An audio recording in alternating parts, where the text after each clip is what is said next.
ابھی وکیل صاحب بیٹھے، حالانکہ وکیل صاحب نے بڑے اچھے شعر پڑھے، مجھے خوشی اس بات کی ہوئی کہ ہمارے درمیان ایک ایسا آدمی بھی بیٹھا ہے، ایک ایسا ہمارا ہندوستانی بھائی بیٹھا ہے جو سیاست کی آنکھوں میں آنکھیں ڈال کے بات کرنے کا ہنر ہے۔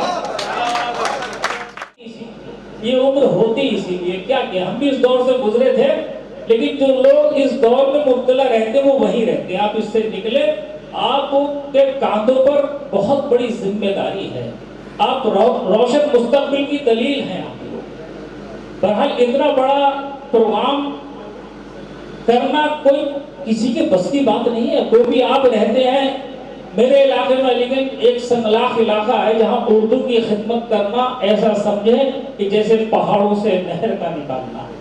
تو زوردار تالیاں نوجوانوں کے لیے۔ پھر بریلی میں انہوں نے یہاں پر پروگرام یہ کیا، یہ بہت بڑی بات ہے، اللہ آپ کو کامیاب کرے۔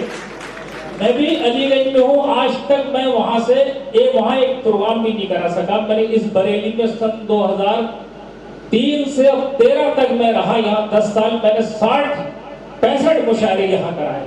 اس وقت سوشل میڈیا کا زمانہ بھی نہیں تھا۔ آج پھر جہاں سے آیا تھا دہلی پھر واپس چلا گیا، 11 سال ہو گئے مجھے۔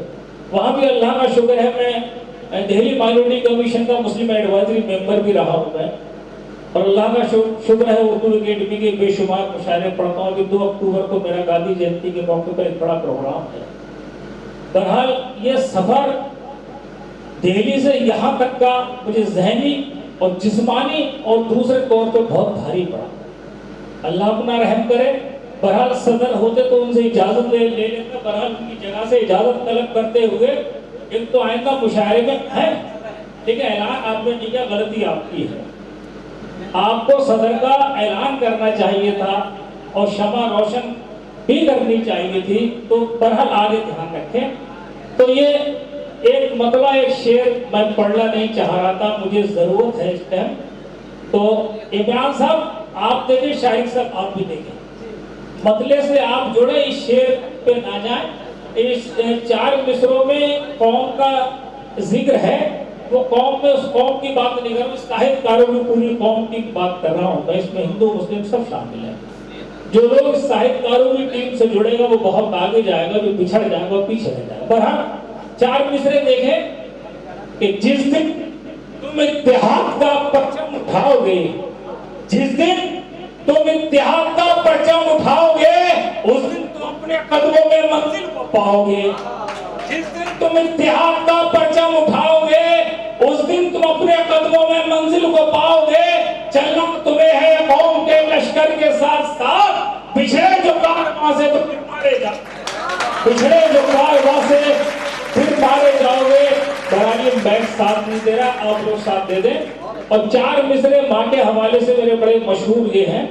بہرحال جن لوگوں کو ماں سے بے پناہ محبت ہے، صرف وہ لوگ شامل ہو، جو لوگ ماں کی قدر نہ کرتے وہ شامل نہ ہو، توہین ہوگی مصروں کی۔ بہرحال دیکھیں کہ ایک ماں کے دل میں بیٹے کی تڑپ کیا ہوتی ہے۔ شعر دیکھیں، جوان بیٹے کی یادوں میں جب آتی ہے، جوان بیٹے کی یادوں میں جب آتی ہے، کبھی اس کی ترستے بوڑھے ہاتھوں سے کٹورا چھوٹ جاتا ہے۔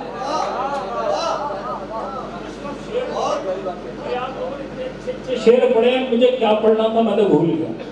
بہرحال جہاں جہاں سے مجھے یاد آ رہا ہے وہ پڑھ رہا ہوں۔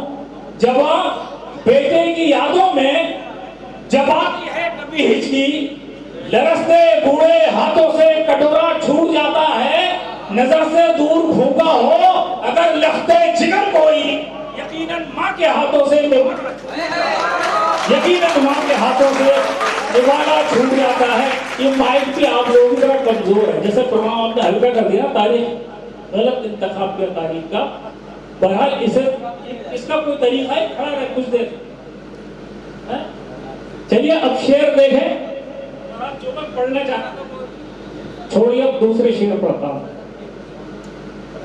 مطلب دیکھیں، تمہارا دل سب شعر دیکھیں، آپ نے بڑی اچھی نظامت کی، بہت بہت مبارکباد آپ کو۔ آپ نے یہ پہلی بار کی، میں تو کہہ رہا یہ بیچ کی نظامت ہے آپ کی، اس سے پہلے بھی کر رہے ہیں، آگے بھی انشاءاللہ کریں گے۔ ایک ایک لفظ آپ نے کہاں کہاں سے چن چن کو اٹھایا، مجھے پتا تھا آپ کو ترنت ناظم بنایا گیا ہے۔ پہلے ناظم کوئی اور صاحب تھے، یہ نظامت کی اس مشاہرین کی قسطوں میں چلی ہے، یہ سمجھ میں نہیں آ رہا کہ میں کس کے حصے میں آؤں گا، یہ کس کے حصے میں. بہرحال یہ میرا مقدر رہا کہ میں حصے میں آ گیا. مطلب دیکھیں کہ تمہارا دل جدا ہونے کے سب منظر پر ڈالے، تمہارا دل جدا ہونے کے سب منظر پر ڈالے، کہیں اس درد کو میرے نہ چشمے تر پر ڈالے. اب شعر دیکھیں، کہیں اس درد کو میرے نہ چشمے تر پر ڈالے. میں بچتا بھی تو کیسے وقت کی ٹھوکر سے دنیا میں بچتا بھی تو کیسے وقت کی ٹھوکر سے دنیا میں. زمینیں خود میرے پاؤں تلے پتھر اگل ڈالے، زمینیں خود میرے پاؤں تلے پتھر اگل ڈالے. شعر دیکھیں، اگر ہم کسی کی زیادہ ہمدردی کریں تو اس کا نتیجہ رزلٹ کچھ اور لگتا. شعر کہ میں بچتا بھی تو کیسے وقت کی ٹھوکر سے دنیا میں، زمینیں خود میرے پاؤں تلے پتھر اگل ڈالے. جہاں تعظیم سے ہم نے جھکائی گردنیں اپنی، جہاں تعظیم سے ہم نے جھکائی گردنیں اپنی، تمہاری آستینوں نے وہی خنجر اگل ڈالے، تمہاری آستینوں نے وہی خنجر. وکیل صاحب بیٹھے، حالانکہ وکیل صاحب نے بڑے اچھے شعر پڑھے. مجھے خوشی اس بات کی ہوئی کہ ہمارے درمیان ایک ایسا آدمی بھی بیٹھا ہے، ایک ایسا ہمارا ہندوستانی بھائی بیٹھا ہے جو سیاست کی آنکھوں میں آنکھیں ڈال کے بات کرنے کا ہنر ہے. مجھے بڑا اچھا لگا. اور نیتا جی نے وہی لفظ دہرائے جو آج تک دہراتے چلے آئے لوگ نیتا کے بھی، میرے پاس آئیے، آفس کھلا ہے، میں اس کے بعد کچھ کروں گا. اگر یہ نیتا کچھ کرتے تو آج ہمارا یہ حال نہیں ہوتا. اللہ نے انہیں خوبصورت زبانیں، خوبصورت لفظ دیے، خوبصورت سوچ، خوبصورت دل نہیں دیا. اللہ تعالیٰ نے خوبصورت دل دے، خوبصورت فکر دے. جو ہندوستان ایک گلدستہ ہے، وہ گلدستے کی طرف نظر